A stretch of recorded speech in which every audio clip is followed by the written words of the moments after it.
వర్షం మనందరికీ ఆనందాన్ని ఇచ్చే ప్రకృతి వరం. కానీ ఇస్లాం వర్షాన్ని కేవలం ఒక సహజ ప్రక్రియ మాత్రమే చూడదు.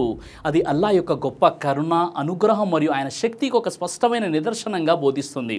అయితే వర్షం కురిసే సమయంలో ముస్లింలు ఎలా ప్రవర్తించాలి, ఏ దువాలు చదవాలి, ప్రవక్త ముహమ్మద్ సల్లల్లాహు ఏ సున్నతులను ఆచరించారు, వర్షానికి సంబంధించినటువంటి ఇస్లామీయ మర్యాదలు, ఆజ్ఞలు మరియు బోధనలు ఏమిటి, ఈరోజు ఖురాన్ ఆయతులు మరియు సహీహ్ హదీసుల వెలుగులో వర్షం గురించి ఇస్లాం నిజంగా ఏం బోధిస్తుందో ఆధారాలతో తెలుసుకునే ప్రయత్నం చేద్దాం.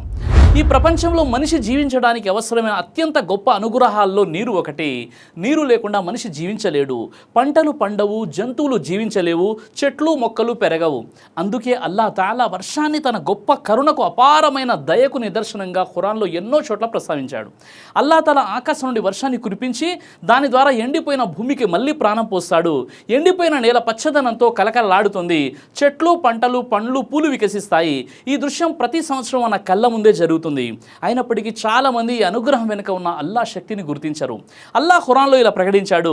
సూరే అల్ ముమినూన్ సూర నంబర్ 23 ఆయత నంబర్ 18, మేము ఆకాశం నుండి నిర్ణీత పరిమాణంలో నీటిని కురిపించాము, దానిని భూమిలో నిల్వ చేశాము, మేము కోరితే దానిని తొలగించగల శక్తి కూడా మాకే ఉంది.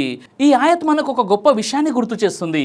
ఈరోజు మనం తాగుతున్న నీరు, ఉపయోగిస్తున్న నీరు, పంటలకు ఉపయోగపడుతున్న నీరు, ఇవన్నీ అల్లాహ్ ప్రసాదించిన వరాలు. ఒకవేళ అల్లాహ్ కోరితే ఈ నీటిని పూర్తిగా లేకుండా చేయగలడు. కాబట్టి వర్షాన్ని ఒక సహజ ప్రక్రియగా మాత్రమే కాకుండా అల్లాహ్ యొక్క అపారమైన కరుణగా చూడాలి. వర్షం కురిసే ప్రతి చినుకు మనకు అల్లాహ్ దయను గుర్తు చేస్తుంది. అందుకే ఒక ముస్లిం వర్షాన్ని చూసినప్పుడు కేవలం వాతావరణ మార్పుగా చూడకూడదు, అది అల్లాహ్ కరుణ అని గుర్తించి ఆయనకు కృతజ్ఞతలు తెలపాలి.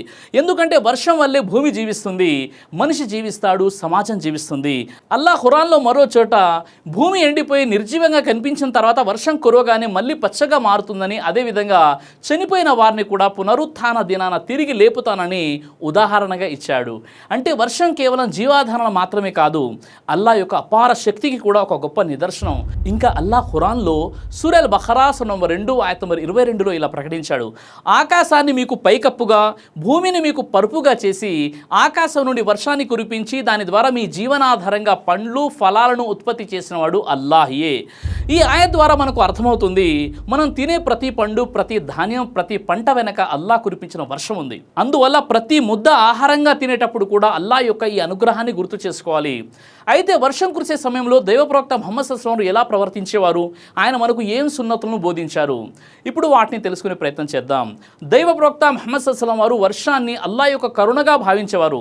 వర్షం ప్రారంభమైనప్పుడు దాన్ని నిర్లక్ష్యం చేయకుండా అల్లాహ్ను స్మరించేవారు. ఎందుకంటే వర్షం కేవలం నీరు మాత్రమే కాదు, అది అల్లాహ్ తాలా తన దాసులపై కురిపించే రెహ్మత్, అంటే కరుణ. అందుకే వర్షం కురుస్తున్నప్పుడు అల్లాహ్ను ఎక్కువగా స్మరించడం, ఆయనకు కృతజ్ఞతలు చెప్పడం ఒక ముస్లిం యొక్క లక్షణం. ఒకసారి వర్షం కురుస్తున్న సమయంలో దైవ ప్రవక్త ముహమ్మద్ సల్లల్లాహు అలైహి వసల్లం తన వస్త్రంలోని కొంత భాగాన్ని తొలగించి వర్షపు నీరు తన శరీరంపై పడేలా చేశారు.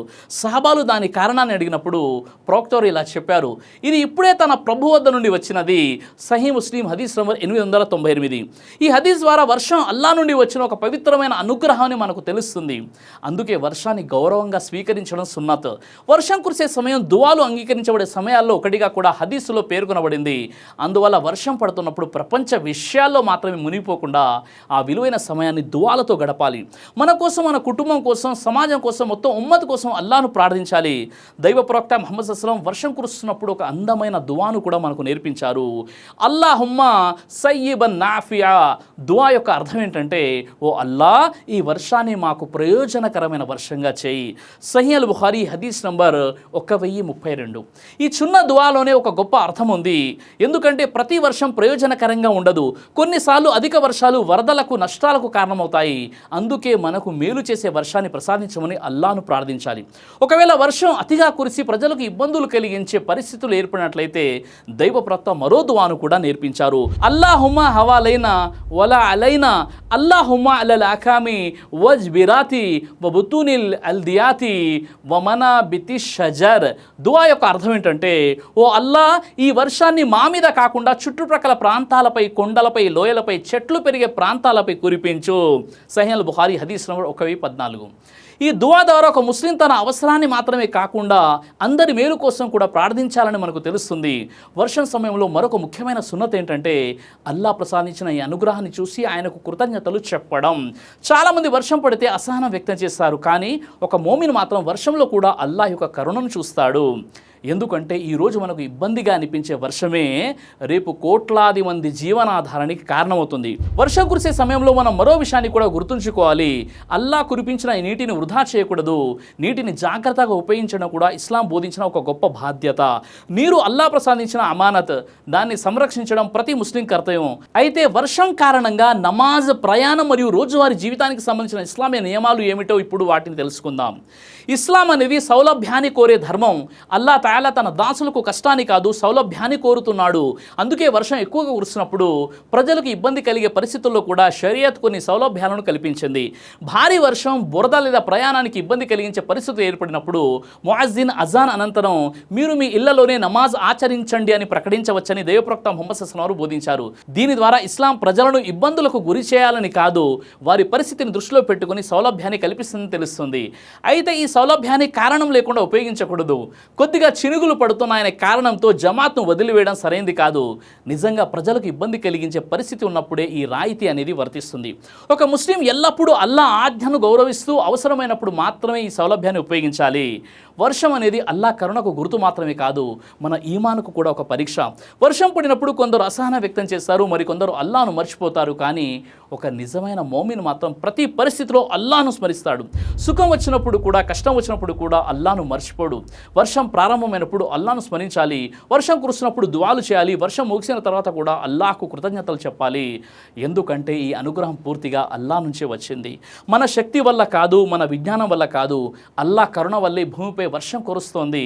ఈరోజు విజ్ఞానం ఎంత అభివృద్ధి చెందినా మనిషి మేఘాలను సృష్టించలేడు, ఒక్క చినుకును కూడా కురిపించలేడు. వర్షం ఎప్పుడు కురవాలి, ఎంత కురవాలి, ఎక్కడ కురవాలి అనే నిర్ణయం పూర్తిగా అల్లా చేతుల్లోనే ఉంటుంది. ఈ విషయాన్ని గుర్తు చేసుకున్నప్పుడు మన హృదయంలో అల్లా పట్ల మరింత వినయం, మరింత కృతజ్ఞత పెరగాలి. వర్షాకాలంలో మనం మన ఆరోగ్యాన్ని కూడా జాగ్రత్తగా కాపాడుకోవాలి. మన పరిసరాలను పరిశుభ్రంగా ఉంచాలి. నిల్వ నీటి వల్ల వ్యాధులు వ్యాపించకుండా జాగ్రత్తలు తీసుకోవాలి. ఎందుకంటే పరిశుభ్రత కూడా ఇస్లాం బోధించిన ముఖ్యమైన విలువలతో ఒకటి. అల్లా మనకు ప్రసాదించిన అనుగ్రహాలను సద్వినియోగం చేసుకుంటూనే మన బాధ్యతలను కూడా నిర్వర్తించాలి. అందువల్ల ఇక వర్షం కురిసిన ప్రతిసారి దానిని కేవలం ఒక సహజ ప్రక్రియగా కాకుండా అల్లా యొక్క గొప్ప అనుగ్రహంగా చూద్దాం. ఆయనకు కృతజ్ఞతలు తెలుపుదాం, దువాలు చేద్దాం, ప్రవక్త ముహమ్మద్ సల్లల్లాహు అలైహి వసల్లం బోధించినటువంటి సున్నతులను ఆచరిద్దాం. మన పిల్లలకు కూడా ఈ సున్నతులను నేర్పిద్దాం. అప్పుడు ప్రతి వర్షపు చినుకు మన ఈమాన్ను మరింత బలపరిచే ఒక అవకాశంగా మారుతుంది. అల్లా తాలా మనందరినీ ఆయన అనుగ్రహాలను గుర్తించి కృతజ్ఞతగా తెలిపే వారిగా, ప్రవక్త ముహమ్మద్ సల్లల్లాహు అలైహి వసల్లం సున్నతులను ప్రేమించి ఆచరించే వారిగా, ప్రతి పరిస్థితిలో ఆయనపై నమ్మకం ఉంచే నిజమైనటువంటి మోమినులుగా చేయుగాక. ఆమీన్ యా రబ్బుల్ ఆలమీన్. అయితే ఇలాంటివి ఇంకేమైనా కొత్త అంశాలు మీరు నా నుండి వినాలనుకుంటే కామెంట్లో ఆ అంశాన్ని టైప్ చేయండి. మీ ప్రతి కామెంట్ని కూడా నేను చదువుతాను. అల్లాహ్ సుబ్హానహు వ తఆలా మీకు, నాకు, మనందరికీ కూడా ఖురాన్ మరియు సహీహ్ హదీస్ వెలుగులో జీవితం గడిపే సద్బుద్ధిని ప్రసాదించుగాక. ఆమీన్ యా రబ్బుల్ ఆలమీన్. దైవ ప్రవక్త ముహమ్మద్ సల్లల్లాహు అలైహి వసల్లం వారు తెలియజేశారు, కడుపుకు సంబంధించిన అన్ని రకాల వ్యాధులకు అద్భుతమైన ఔషధం తలిబిన. ఇది దైవ ప్రవక్త వారి సున్నత్. మంచి ఆహారం, ఇమ్యూనిటీ బూస్టర్, ఇందులో షిఫా ఉంది. ఇది మంచి ఔషధంగా కూడా పనిచేస్తుంది. కాబట్టి పిల్లలు అయినా, పెద్దలు అయినా ఎవరైనా దీనిని ఉపయోగించవచ్చు. ఇందులో ఎలాంటి సైడ్ ఎఫెక్ట్ లేదు. ఖురాన్లో దైవం తెలియజేశాడు, తేనెలో మీకు స్వస్థత ఉంది. కాబట్టి స్వచ్ఛమైనటువంటి ఫారెస్ట్ హనీ కోసం మీరు సంప్రదించండి. అలాగే పురుషుల స్టామినా కోసం తయారు చేయబడినటువంటి హల్వా, ఇది అన్ని రకాల లైంగిక సమస్యలను దూరం చేసి వీర్య కణాల ఉత్పత్తికి సహాయపడుతుంది. మీ దాంపత్య జీవితాన్ని మరింత సంతోషకరంగా, ఆత్మవిశ్వాసంతో నింపడంలో సహాయపడుతుంది. మరో విషయం, ఇక డయాబెటీస్తో కేవలం మేనేజ్ చేస్తూ బ్రతకాల్సిన అవసరం లేదు. డయా కంట్రోల్ సప్లిమెంట్ కేవలం బ్లడ్ షుగర్ను తాత్కాలికంగా తగ్గించడం కాదు, డయాబెటీస్ అసలు కారణంపై పనిచేస్తుంది. అలాగే మన శరీరాన్ని నిశ్శబ్దంగా నాశనం చేసే ప్రమాదాల్లో కొలెస్ట్రాల్ ఒకటి. చెడు కొలెస్ట్రాల్, గుండె సమస్యలు మీ దగ్గరకు రాకుండా ఈ లిపిడ్ కంట్రోల్ అద్భుతంగా పనిచేస్తుంది. ఇందులో ఎలాంటి సైడ్ ఎఫెక్ట్స్ లేవు. ఇది కంప్లీట్గా హెర్బల్ ప్రొడక్ట్స్. కాబట్టి స్క్రీన్ పై కనిపిస్తున్నటువంటి నంబర్కి ఫోన్ చేసి ఆర్డర్ చేసుకోవచ్చు. కొరియర్ ఫెసిలిటీ కూడా అందుబాటులో ఉంది.